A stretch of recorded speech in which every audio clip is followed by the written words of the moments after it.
소치 동계올림픽이 얼마 남지 않아서 스포츠에 대한 얘기가 많이 나오는데요.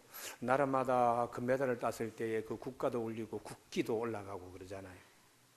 그때 그 평소에 우리가 듣던 애국가와 평소에 보던 태극기가 그때는 아주 감회를 달리하고 있습니다. 아주 뿌듯하고 내가 마치 금메달을 딴 것처럼, 그뿐만 아니라 해외에 있는 또 많은 나라에게 우리나라를 알릴 수 있는 좋은 계기가 되지요.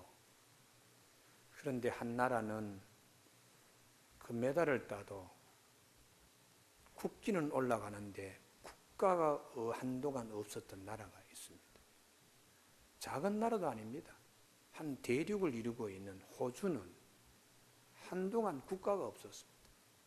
국기만 올라갔습니다.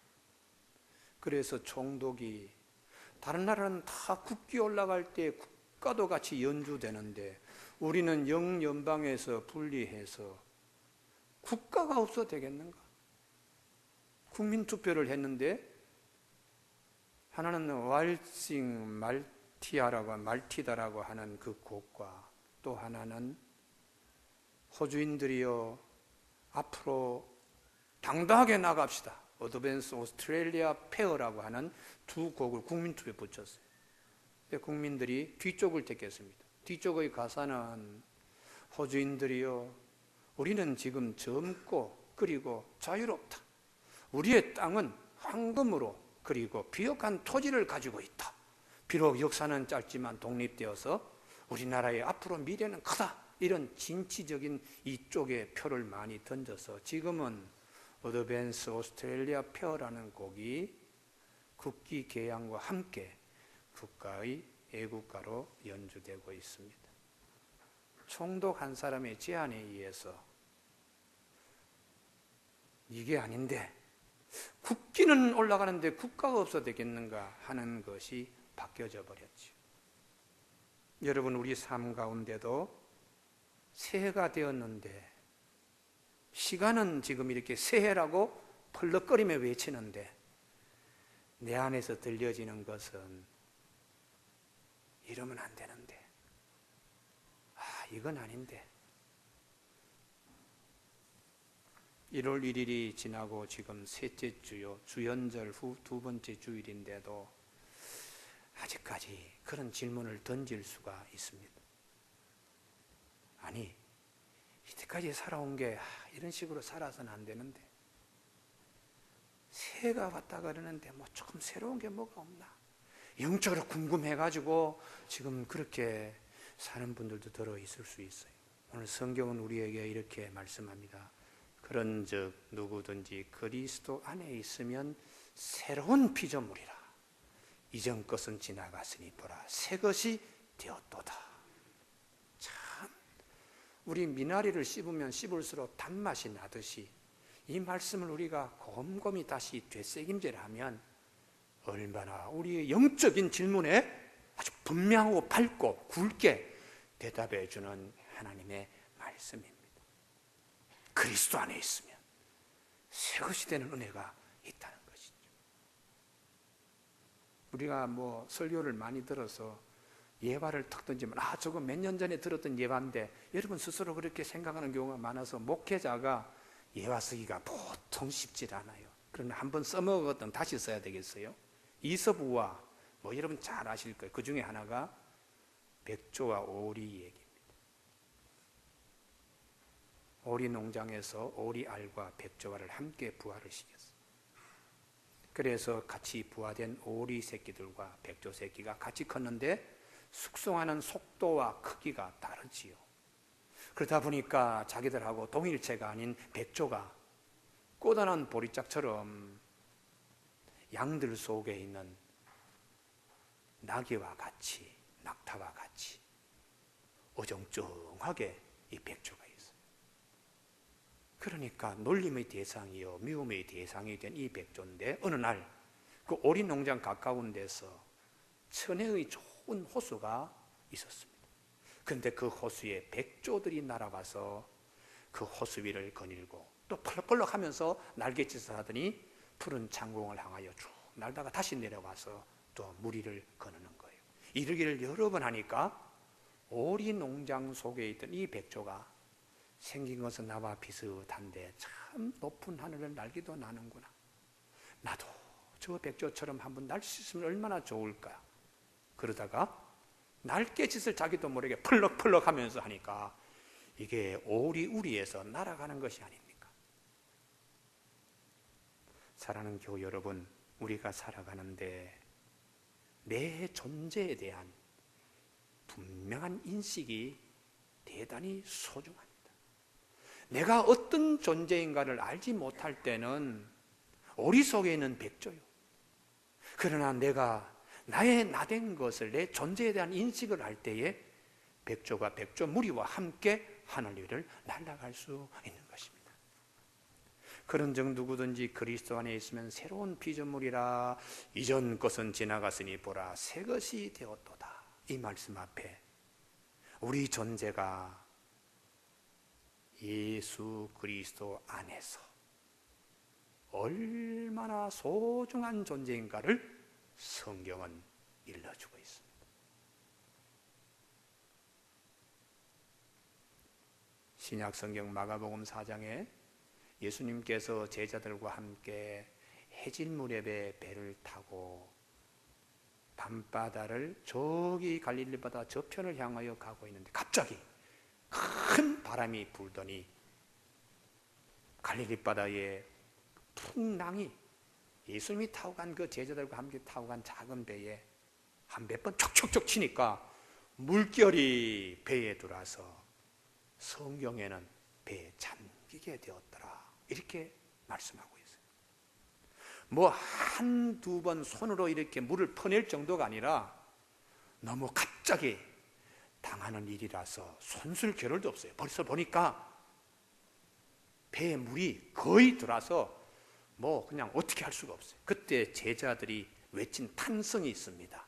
선생님, 우리가 죽게 되었습니다. 우리를 돌보아 주시지 않습니까? 배 뒷전 고물에서 주님이 주무시다가 제자들이 항의하는 소리에 주님이 깨셨습니다. 주님께서 배 뒷전이 뭐 좋아서 주무신 게 아니고 피곤도 하시지만 제자들이 어떻게 하나 하고 아마 지켜보셨을지도 몰라요. 그래서 예수님께서 일어나셔서 바람을 꾸짖으시고 풍랑에게 명하여 고요하라 잔잔하라 하니까 바람과 바다가 조용히 되는데 주님이 그것을 끝나지 않았어요. 그 다음에 주님이 제자들에게 딱 한 말씀합니다. 어찌하여 두려워하느냐? 왜 무서워하느냐? 어찌 믿음이 없느냐? 이 말씀하셨습니다. 그러면 제자들이 그 고요한 바다, 풍랑 있는 바다에서 평온을 되찾았으면 믿음이 무엇인가 하고 이것을 좀 생각해 봐야 되는데 제자들은 믿음이 없다, 믿음이 무엇인가를 생각하지 않고 이분이 누구시기에 바다와 바람도 순종하는가 하고 이상히 여겼다. 이게 본문 말씀이에요. 우리는 이 짤막한 성경 말씀 속에서 예수님의 모습과 제자들의 모습이 확연히 다른 것을 알 수 있어요. 똑같이 밤바다입니다. 똑같이 풍랑이 일고 배에 물이 돌았는데도 주님은 담담했습니다. 그러나 제자들은 죽게 되었습니다. 이렇게 했습니다. 제자들이 두려워하는 것은 딱 한 가지죠. 자기 존재에 대한 인식이 부족했기 때문에. 풍랑이는 바다요, 밤바다요, 지금 죽게 되었을지라도 예수와 함께하는, 예수 안에 있는 자들이 얼마나 중요한 자들인데 설마 죽도록 주님이 내팽개쳐 두시겠나? 이 말씀이 오늘 이 말씀을 싸고 있는 우리가 입어야 될, 우리가 함께하는 배입니다. 그러니까 예수님께서 제자들을 바라보는 그 소중함을 제자들은 본인이 모르는 거예요. 본인이. 주님께서 말씀하시기를 너희 자신들을 내가 너희를 소중하게 여긴 것처럼 볼 수 있는 자 되라. 그것이 믿음이라는 것이죠. 할렐루야. 예. 우리가 살아가면서 주님 죽게 되었어요. 그게 제자들의 자기 인식이에요. 그러나 주님은 너희들이 누구인데, 얼마나 소중한 자들인데 죽게 내버려 두겠냐. 바람아 바다야 잠잠해. 이들이 얼마나 소중한데, 이 의식으로 제자들도 자기 자신을 보게 주님이 말씀하시는, 그게 믿음입니다. 우리가 살아갈 때에 우리의 믿음의 눈으로 우리 삶을 재조명할 수 있는 거, 그게 힘입니다. 밤바다이라도 동서남북 어디가 어딘지 잘 모르고 방향 감각도 잘 피지 않고 새가 되었는데 내가 이 일을 해야 되나 저 일을 해야 되나 그럴 때에도 우리와 함께 동행하시는 주님은 우리를 소중히 여기시는 분이시다. 비록 풍랑이는 바다이지만 내 옆구리에 육신의 문제가 와서 탁탁 치고 자녀들의 문제가 와서 턱턱 치더라도 죽게 되었다라는 고백하는 우리들에게 주님은 그래도 얼마나 소중한 존재인데, 아직도 한참 가야 되는 그곳에도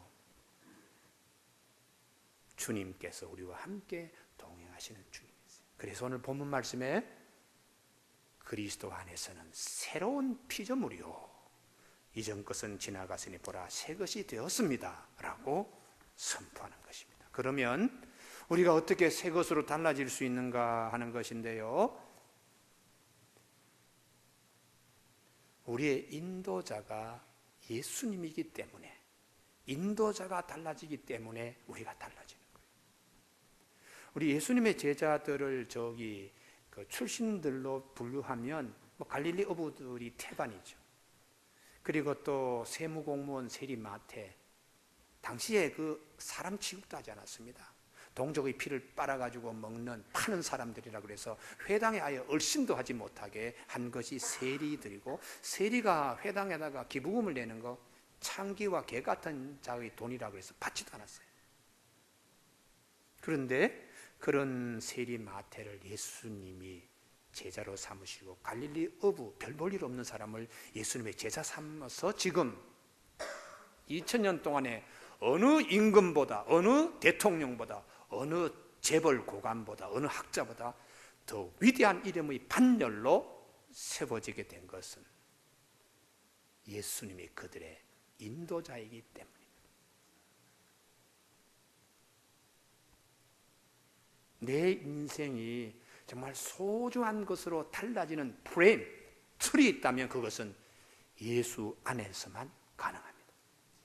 다른 것은 다 피조체 안에 시간과 공간 속에 다 사라지고 맙니다. 그러나 영원하신 그분, 그 생명, 영생, 영원하신 그분의 생명싸개 안에 그 프레임 속에 우리가 있다는 것, 이 자체가 얼마나 소중한가.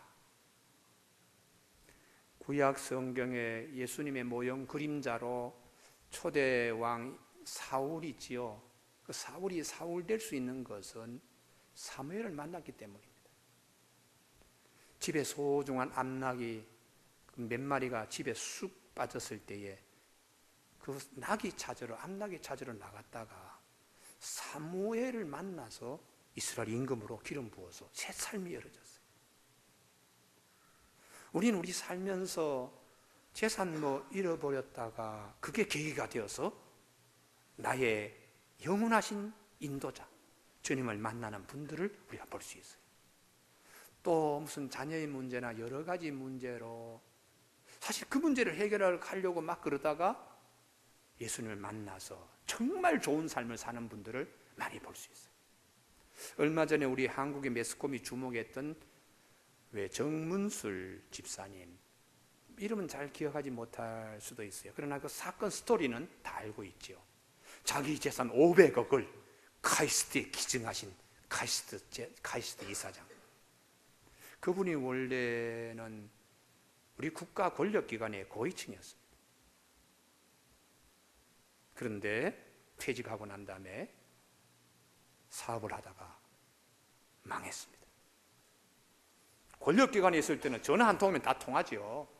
중앙정부부에서 고위급으로 있었으면 전화 한 통하면 다 통할 텐데 사업은 그게 그렇게 되는 게 아닙니다. 사업 나와서 쫄딱 망하니까 얼마나 마음이 그냥 무너지겠습니까? 좀 죄송한 얘기지만 이렇게 살 때 죽는 것이 낫다 해서 본인과 가족 식구들이 함께 죽을 각오를 한 거예요. 그런데 딸아이가 고3 아이가 아빠 난 죽기 싫어. 정 그렇게 우리가 죽으려면 교회라도 한번 나가고 난 다음에 죽어야지. 한 번도 우리가 교회 다닌 적 없잖아. 내 친구 누구누구 보니까 교회 잘 다니고 그 집은 참 행복하게 사는데 아빠는 나라 일을 위해 한다고 직장 바쁘다고 하면서 한 번도 우리와 함께 교회 나간 일 없는데 죽기 전에 그러면 교회라도 한번 나가고 난 다음에 죽자고. 딸아이가 울면서 그러니까 자녀를 이길 아버지는 없습니다. 그래서 그날 주일 아침인데 일부 예배 소망교회에 예배 드리러 나온 거예요. 처음 난생 처음으로.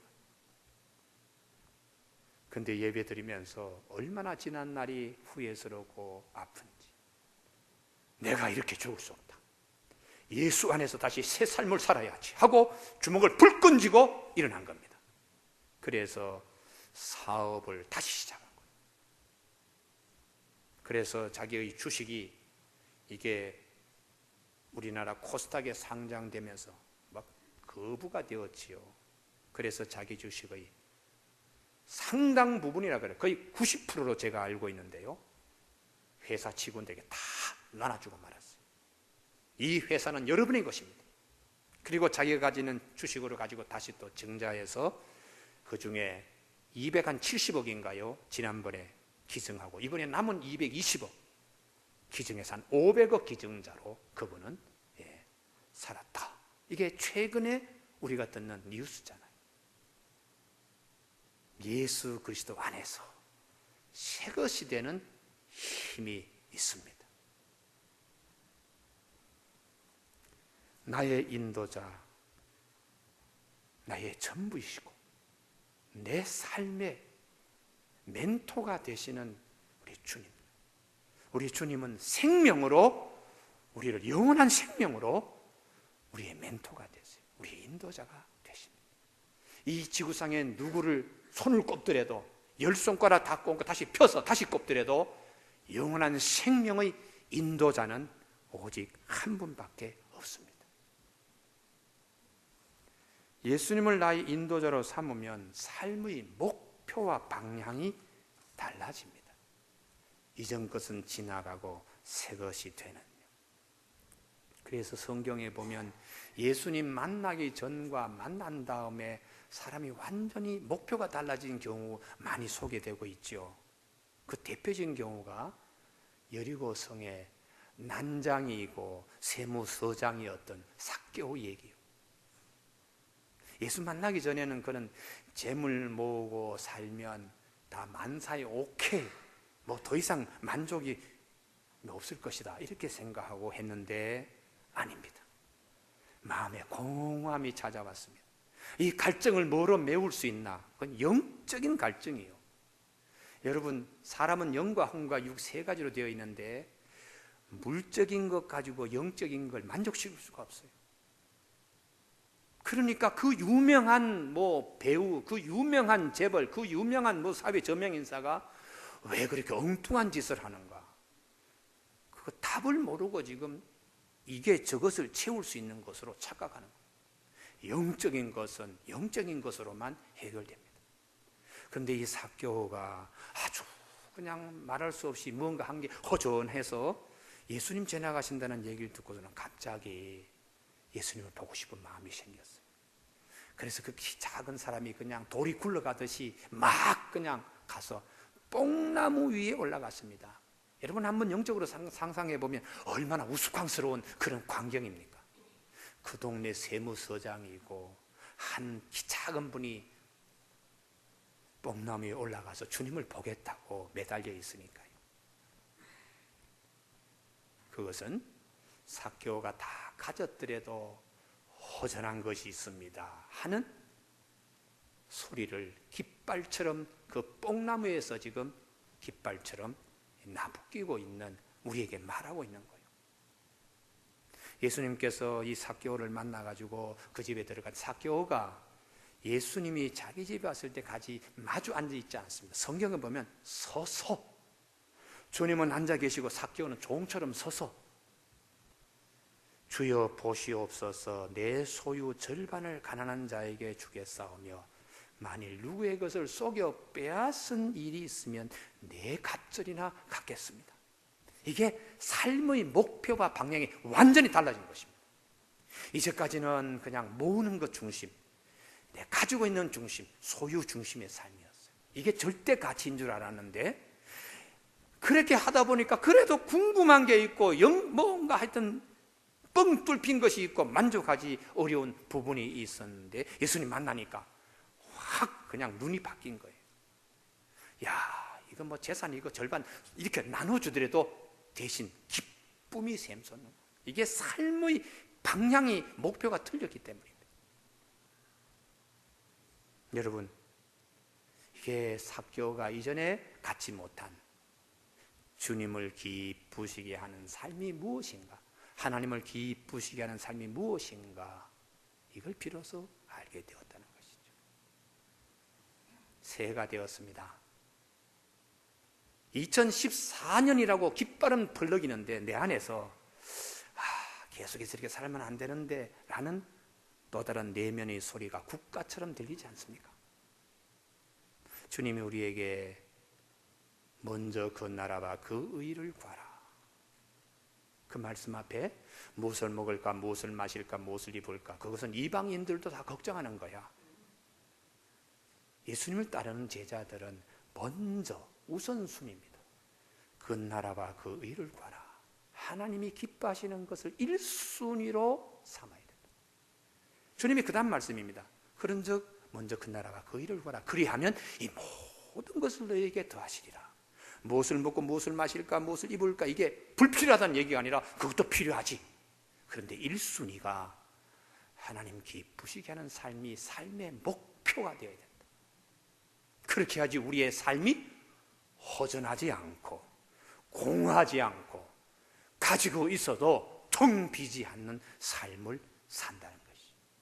하나님을 기쁘시게 하는 이 삶은 영의 세계가 충만한 만족감이 있고 건강한 것이. 그러나 삭개오가 소유는 많고 많이 거닐고 있지만 영은 메말라 있는 것이. 그러니 그 문제에 대한 대답은 삶의 순위를 주님이 기뻐하시는 것, 하나님이 기뻐하시는 것, 이것으로 삭개오는 채웠다는 얘기입니다. 그래서 사도 바울이 여러분들이 전에는 어둠이었습니다. 이제는 빛의 자녀입니다. 주님을 기쁘시게 할 것이 무엇인지 한번 테스트해 보세요. 이렇게 에베소 5장에서 말씀하고 있어요. 오늘 한 해 우리가 새로 출발합니다. 스타트 라인에서 무엇을 먹을까, 무엇을 마실까, 무엇을 입을까, 이걸 우선순위로 두지 마시고 하나님이 기뻐하시는 일이 무엇인가를 우선순위에 두면 무엇을 먹을까, 무엇을 마실까, 무엇을 입을까 주님이 해결해 주신다. 이렇게 성경이 말씀하시고 성경이 약속하고 있습니다. 힘든 일도 주님이 기쁘신 일이라면 내가 맞아도 마음이 기쁜 거예요. 그래서 사도 바울이 어떻게 그렇게 얻어맞고도 다시 어떻게처럼 일어설 수 있습니까? 아이고, 맞는 거 주님 때문에 이렇게 핍박당하는 거 이것도 기쁩니다. 그것을 다른 말로 내 몸에 그리스도의 흔적을 나는 가지고 있습니다. 이렇게 갈라디아서 6장 17절에서 말씀하고 있습니다. 여러분, 예수님을 나의 인도자로 삼으면 나의 삶의 목표와 방향이 달라지게 되며요, 나의 삶이 이전과 다르게 되는데 최고 달라지는 것이 무엇인가? 언어로서 다르게 표현할 수 있습니다. 오늘 본문 말씀은 지나간 것에서 벗어나는, 족쇄에서 벗어나는 가장 확실한 하나가 있는데 그것은 원수 맺었던 관계, 섭섭했던 일, 여기서 벗어나는 것이 가장 확실한 새 것이 되는 것이라는 거예요.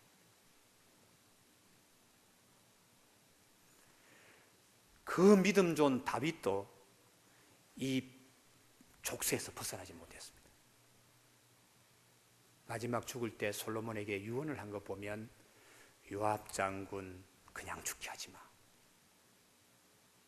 두 번째 시므이 그냥 죽게 하지 마. 섭섭함이 있습니다. 다윗이요. 그토록 우리에게 믿음 좋은 믿음의 청부장이요 거부요 믿음의 명문 가정을 세웠던 다윗도 이 굴레에서 벗어나지 못했어요. 지나간 과거에 내가 나한테 한 일들 내가 절대로 내가 용서할 수 없어. 두 가지 딱 다윗은 그거 가슴에 못 박으면서도 죽었습니다. 요압 장군 제일 측근이죠. 제일 가까이 있던 자인데 다윗의 마음을 가장 아프게 했어요. 압살롬을 죽일 때도 그렇지만은 북이스라엘에 있던 장군들이 남유다와 함께 연합하려고 합병하려고 찾아 나왔는데 그리고 돌려보내는데 요압이 가서 그들을 죽였습니다. 이거는 새로운 나라 하나님 나라를 건설하려고 적의 적장들이 찾아와서 좋습니다 하고 돌려보내는데 그걸 뒤따라가서 그렇게 죽일 이유가 없잖아요. 근데 요압이 예전에 자기의 동생을 이 장군들이 죽였기 때문에 원수 갚는 거예요. 그래서 이 다윗이 얼마나 마음 아픈지 요압이 만약에 이렇다면 솔로몬 시대에도 똑같은 일을 할 것이다. 이렇게 이제 본 거죠. 두 번째는 시므이입니다. 왕자난을 당해서 피난 갈 때에 이 시므이가 다윗 그렇게 큰 소리 치더니 아들 압살롬이 왕자난을 일으킬 때 저렇게 도망가는구나 이 빌어먹을 녀석아 하고 그냥 흙을 뿌리면서 돌을 던지면서 했을 때 다윗이 머리를 산발하여 지금 머리도 올리지 못하고 도망치는데 이 수모가 측근들 앞에서 당하니까 얼마나 부끄러워요. 그런데 하나님의 은혜로 왕자난이 진압되고 다시 돌아올 때에 이 시므이가 요단강에 제일 먼저 나와가지고 주의 종의 지난날의 흠을 덮어주시고 나를 용서해달라고 벌벌 떠니까 이 다윗의 군대 장관 아비새가 그냥 칼을 뽑아가지고 이제 죽이겠다고 하니까 다윗이 이 좋은 날 왜 사람을 죽이려 하는가? 시므이 그대를 내가 용서해 준다. 이렇게 너그러웠던 다윗인데 나중에 죽을 때는 이 시므이를 용서하지 못하고 죽었습니다. 사랑하는 교우 여러분, 이전 것은 지나갔으니 보라 새 것이 되었도다 할 때에 2013년도까지 섭섭했던 일들, 내가 도저히 용서하지 못해 이런 일에서 벗어나야 내 영과 마음이 주의 말씀으로 치유될 수 있고 새로운 시대로 나아갈 수 있습니다. 오늘 우리 사회가 옛날의 갈등이 그대로 대물림되면서 정당과 정당, 계층과 계층 여러 가지가 지난날의 원수였던 구원의 문제로 지금까지도 나라가 국력이 소모되고 있습니다.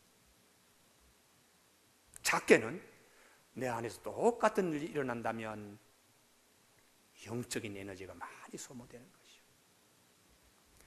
이스라엘에 유학 갔던 우리 유학생 부부 얘기인데요. 초등학교 아기를 보내가지고 소풍을 같이 따라갔대요. 그런데 거기 소풍 따라온 이스라엘 학부모 가운데서도 세계적인 유명한 식물학자 한 사람이 있었어요.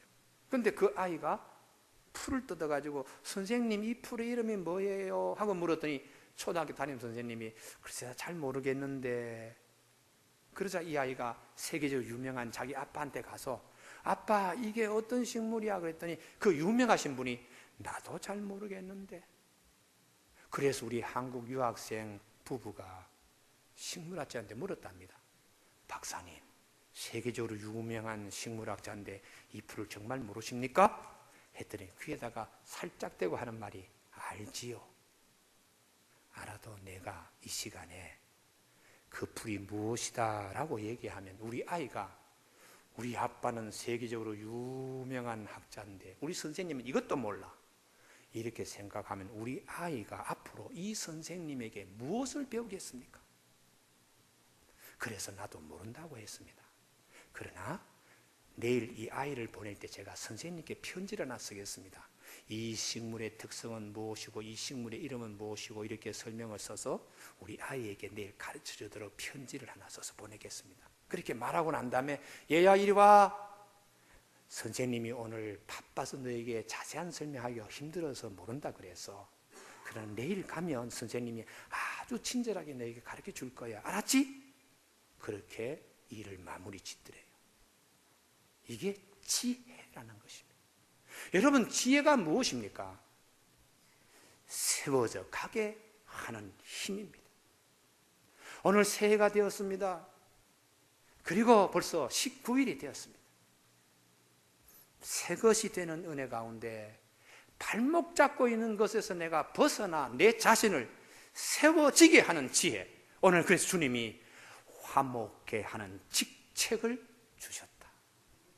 도저히 화목할 수 없는 인간의 죄, 주님이 직접 십자가에 달리셔서 하나님과 죄인을 화목하게 하신 그 주님을 나의 영원한 생명의 멘토로, 그리고 그분에 따라서 나의 삶의 방향이 고정되어 있다면 섭섭한 감정, 옛날에 그 원수 맺었던 거 거기서 벗어나 화목케 하는 직책, 화목케 하는 관계, 이게 대단히 중요하다고 말씀하는 거예요. 오늘 우리가 사람이 살아가면서 많은 충동이 있습니다. 그 중에 하나가 내 안에 가졌던 오래 묵은 그것 때문에 의의 방향이 나오는 거예요. 주로 보면 그때 섭섭했던 거, 그때 아주 그냥 마음 아팠던 거, 이런 것들이 다른 것으로 변형되어 이게 터지는 거예요.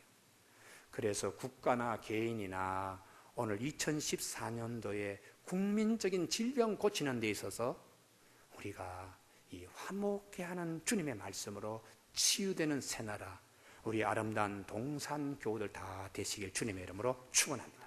기도하시겠습니다.